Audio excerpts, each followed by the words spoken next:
Will you pray with me, please? Wondrous God, God of love and light and peace, we enter into this new season alongside you. So be with us as we journey, as we grow deeper in discipleship, and as we're challenged, as we enter into the wilderness this day. It's in your mighty name we pray. Amen. Today we are changing seasons. What season are we moving into? Lent. Yeah. Anyone else? I don't hear. What season? Yeah, you were right. Can we say a little bit more? Lent. Thank you. Don't be scared of Lent. I wonder why I'm walking over here. Lent is a little bit of a nerve-wracking season because it feels like there's high stakes. But before we go into the sermon, I want to introduce this thing that everyone's asking me about. Who has ever wondered what this circle is over here? Yeah, a lot of you asked me, and I kept telling you, just wait. I'll tell you. All right, someone said they thought it was because we're fundraising something. We're not fundraising anything, except for the church always. What do you think it is? Countdown. Ooh, yeah, the church year or like a calendar. The circle of life. This is a church calendar. It's 52 colors, and it shows you what season we are in. We start here in the church year in blue. We have 4 weeks of this blue. What season is that? Advent. And in Advent, we're preparing for the day of Christmas, when Christ is born. And Christmas is such a big holiday in our church that we celebrate it for 2 Sundays. And then afterwards, we have a small growing season of green, where it's learning about Jesus and who he is. And then today is the first day where we shift into a season of purple. And what season is that? Lent. And so we are going to travel in purple as we prepare for 6 weeks to a wonderful day called Easter. We prepare for Easter. And Easter is so grand that we don't only celebrate it one Sunday, not even 2 like Easter. We celebrate it for 1, 2, 3, 4, 5, 6, 7 Sundays. Did you know Easter was a 7-Sunday season? Yes. We're going to celebrate it. It's that big and momentous in our faith. And then at the end, after season of Easter, we have this red, oh my goodness, it's so hot. Ow, it's fire. What day is that? Pentecost. Personally, I leave red up for a few weeks after Pentecost because we only get to use it once a year. But after Pentecost, the birth of the church, we have a really big growing season, a lot of green, where we learn a lot about what it means to be a disciple. And then we start the year over at Blue. Advent. So every week, we're going to move this calendar so you can kind of see where we are in the year. And the colors on here will match the colors of the paraments. These are called paraments, the colors on our altar and our lectern. Now you've been schooled a little bit in the church calendar. There you go. This is a good opportunity for you to understand why we do things. There's reasons and seasons of preparation for things like Easter and Christmas. And when you wonder why it's green for what feels like forever, it's a big growing season for all of us. So this is a tool for us to better understand how we move through the year. And the kids, my hope is that every week the kids will move the arrow, so they're part of the participation of the year. Okay, we're in a new season. Welcome to Lent. It's a multi-week, 6-week journey as we journey toward Easter. And today is the first Sunday where we come together and we really examine who we are as a church and who we are as a people moving into this Lenten season. We start with our gospel from Matthew. And this is a text, where Jesus is being driven into where? The wilderness. The wilderness. The wilderness. Now maybe what you don't know is he's driven into the wilderness immediately after he is baptized. If you read through Matthew, it talks about him being dipped into the water, the sky opening up, God saying, "This is my beloved son." And the next verse is that same spirit that came down from the sky drives Jesus into the wilderness. He doesn't lead, the Spirit does not lead Jesus into a throne or into a place of delight or ministry with the community. drives Jesus into the wilderness, desert, isolation. For the first century listeners, the wilderness was not just a location, it was this whole being, this character. It was like the anti-Eden. Everything you think of Eden, lush trees, life, thriving, that is exactly what the wilderness is not. It's chaos and scarcity. Jesus was driven into the dust. He was driven into the same place where Moses was stripped of his Egyptian pride and became a shepherd to the people. The same wilderness where Elijah fled in despair to only find God in a whisper.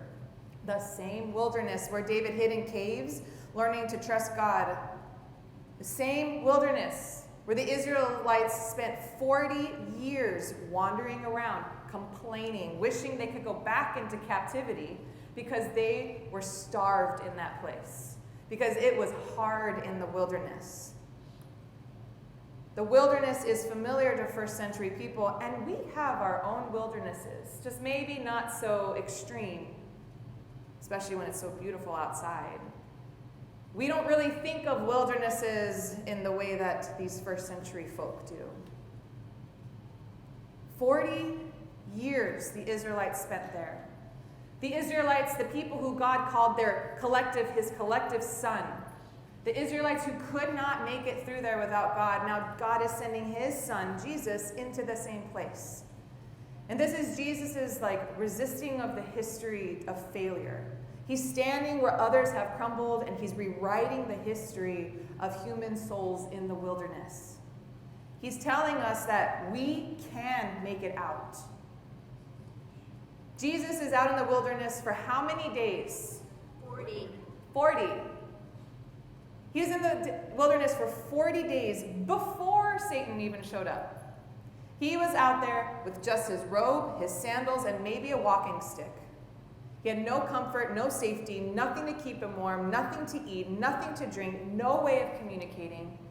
The people who saw him driven into the forest or into the wilderness probably thought he was dead. Satan was the least of Jesus' worries. Because 40 days of starving, I don't know if you've ever not eaten. As a youth, this big program when I was a youth, I don't actually know if it's around, it's called 30-hour famine. Not 30-day famine, 30-hour famine. Has anyone heard of it? We did it. It's where you take your youth group and you don't eat for 30 hours and you have a feast afterwards. 30 hours is a lot. 40 days is unimaginable. Starving is, I feel, one of the most treacherous deaths. He says he was famished in the text, but I don't even know if that's even the right wording. But this is where it blows my mind how he deals with Satan when Satan shows up, because he was hungry. Talked a little bit about last week about Jesus' humanity. Jesus is 100% divine and 100% human. So when he's hungry, it's not the hungry, oh, he'll be fine. Oh, he's God, he's going to make it through.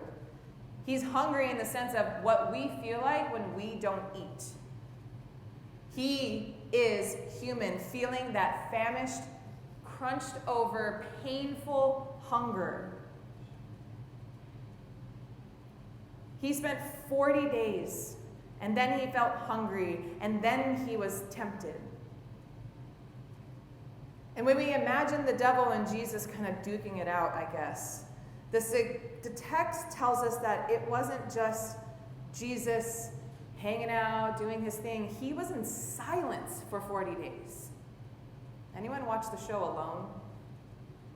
It's these people who go out into the incredible depths of the Arctic or wherever insane amount of weather, and they have nothing but a camera and themselves, and they have to outlast each other in the wilderness, building a shelter, finding food. It's kind of amazing. But what most people quit, and the reason why they leave so soon, is the silence, is the sitting with your own thoughts. Because the scariest thing is when your brain starts to turn on you, or when your thoughts start to go a different direction. Most people don't make it 40 days because the silence is what kills them. Not literally, they leave safely in a helicopter. Jesus sat in silence, he sat in thirst, he sat in hunger, and then Satan shows up. Because what a better time than when you're down and vulnerable for Satan to come and kick you around a little bit. He waited till that 40th day, Satan, the psychological cliff, the right when he thinks he can get Jesus to be less divine. So this tempter comes and he tempts Jesus with these 3 different temptations. He breaks the silence of what Jesus has experienced for 40 days. And he isn't just offering some things that are like, oh, this might be nice, this might be convenient. He is offering things that Jesus probably really wanted, that human side. He's offering Satan this biological rescue to a human, to a man on the verge of death. Satan waited 40 days because that's when your body is screaming the loudest, give me shelter, give me comfort, give me food, quench my thirst. It's almost where the no is almost impossible. So Satan strolls in, hey Jesus, how you doing? I got some good news for you. You can be the Messiah faster and cleaner and pain-free if you just listen to what I have to say. Here are some 30-second alternatives to that really long road of messy ministry and community and incarnation, blah, blah, blah. That doesn't sound very fun. That sounds like a lot of work. What you want is right here. Come. Eat. Prove to me you're God. Jesus is not one to argue in a lot of ways except with very rooted wisdom. And so Jesus takes the word of God, and every quote you hear Jesus saying to rebuke Satan is from the book of Deuteronomy. The book of Deuteronomy is kind of known as like a wilderness manual, where in the Jewish mind, Deuteronomy was the heart of the text. It explained why Israel suffered in the desert. And so using this book, as Jesus has answered, it was not just reclaiming himself that he knew better, but it's reclaiming he was God. He did know better. So Satan offers 3 shortcuts, 3 30-second alternatives to be the most efficient, fastest, pain-free Messiah there ever was. The first temptation is that of comfort. Satan's immediate fix. He says, hey, make those stones into bread. Eat. You're famished. You're hungry. You're starving. This temptation prioritizing urgency over the ultimate goal. Because Jesus' hunger was an emergency, and Satan's logic was, my bud, you have the power to stop this. Just do it. Stop wasting time. So Jesus says, man shall not live on bread alone, but on every word that comes from the mouth of God. And this is coming from the book of Deuteronomy, where Moses was reminding his people that God gave them what from heaven? Manna. Manna they didn't earn, manna that they just needed to teach that their physical selves could survive. They were given this manna. And Jesus says, I can do it too. I will wait faithfully. Jesus resists the urge to be his own provider and chooses God for sustenance. Second temptation is that shortcut for certainty. So Satan says, okay, so you're saying you're God and all, so why don't you throw yourself down and, the angels will come and set you free. This took place, I would imagine, at a really high cliff. There's a valley below. And Satan says, don't live by that quiet whisper of faith. Demand loud faith right now. Prove it. Prove it. Baiting him. This is the desire to force God's hand to turn a relationship of trust into performance. Ooh. If we just trusted on God's timing instead of demanding the performance of God, imagine what a different kind of world it would be. And so Jesus says, don't put the Lord your God to test, referring back that when they ran out of water and they demanded a sign from God, they wanted a guarantee that God was still there, that God was still a safety net. But Jesus resists using God, I wrote, as a vending machine. I don't know how I feel about that right now. But God isn't a put a coin in, get something out. It's not some spectacular rescue. It's trust and faith, perseverance. All right, so then we have shortcut number 3, or temptation number 3, the shortcut to power. Satan is saying, if you give it all up and you just bow to me, worship me, I will give you everything you need. I kind of know some people who would take this offer in a heartbeat, even not after being 40 days of starvation. Satan acknowledges that the world really does belong to Jesus, but that's a painful path to the throne. So if he says yes to Satan, no mocking, no thorns, no nails, no crowns that hurt and bleed, no whipping, no stabbing in the side, no death. Mission accomplished. But Jesus resists this quick fix of a kingdom, and he knows that the crown bought through Satan is not a crown at all. It's a crown of bondage. So he chooses ministry. Every one of these temptations, as he says no and resists, it shows us how divine Jesus really is. Jesus could have taken any shortcut, and I think a lot of humans would have. But he did not choose these things, because if he did take the bread that were stones turned into bread, then how could he be the bread of life? If he did take that jump off the highest cliff, then how could he understand our own doubts? If he did take that crown and follow Satan faithfully, then he would just be another tyrant, hypocrite. Saying no to 30-second fixes is a lot of work. It means we're choosing dust and rejection, and we're choosing the long, long game of peace and justice and love. Love cannot be automated. There is no quick fix for the human soul. And if someone's telling you differently, I think you should really think critically about their offer.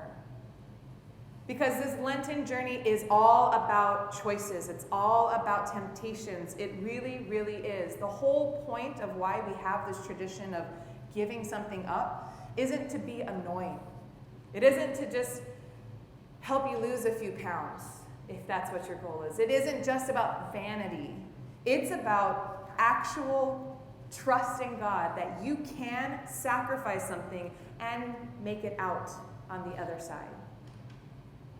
Who here has a Lenten practice that you have committed to for the last Wednesday, Thursday, Friday, Saturday, 5 days? Who's done?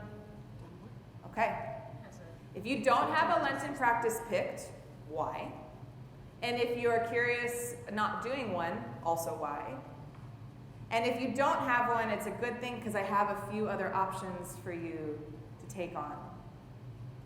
We're asking each other to take on the sacrifice. We are well fed. Our thirsts are quenched. We have clothes on our back. We are not in the wilderness. We are in the comfort of our church, comfort of our homes, of our community. We can sacrifice something. What is it that you're choosing to make space for God? So, as you look in your bulletin for the next 6 weeks, there's going to be something called the Lenten question. It was also available in your email if you are on the email blast. It is also available on the 3 tables in the narthex, one of which has children's drawings all over it already. They couldn't help themselves with markers. This question isn't something just for you to look at and say, I'll think about it later. I am asking you to reflect now, today, to actually answer the question. There are 3 tables in the narthex. They have paper covering them. There is markers available, and that question is on the tables. You cannot leave the sanctuary without running into one of them. Unless you ditch out that way, then I'll find you anyway. There's one on this side, there's one on this side, and there's one in the middle. Stop after church. Write your answer down. You don't need to sign your name. It can be as anonymous as you want. You could write a picture. It does not matter. But what is your answer to this question? What is one shortcut you are tempted to take this week instead of doing the hard work? What is one shortcut, one 30-second alternative that you would rather take instead of doing the hard work? We all have one. We all have temptations. The hard work is that process of transformation. It's Jesus' 3 years of walking through the dust. It's that patient conversation, the honest confession, the disciplined prayer. It's that quiet trust when the answer doesn't come when you want it. Temptation is everywhere, so what is it? Name it. Don't be afraid of it. Jesus stood up to a lot of temptations, and so can we. He was offered the world on a silver platter and bypassed it. Jesus resisted. He said no to shortcuts and yes to divinity and yes to humanity. He said no to the easy way out, and he said yes to you. So, if you don't have your own practice, take this on as a practice every week. You'll have the information. You can come prepared with your answer. Maybe you'll be inspired by the service to say something different. But every week it'll be a new question about what we're talking about. Today, what is the thing that is your shortcut that you really need to put aside and do the hard work? The next 40 days are not meant to be easy. They're not meant to be like the rest of the calendar year. They're preparing us for rejoicing, for the word I cannot say anymore because it's buried in that pot. We do not understand the beauty of this word, of that day, unless we journey through the hard parts of life first. So let us find some beauty in the no's, in saying no. That life is better when we take a little hard work into our lives. Let us embrace the holy road, the long journey, for Christ is right there with us.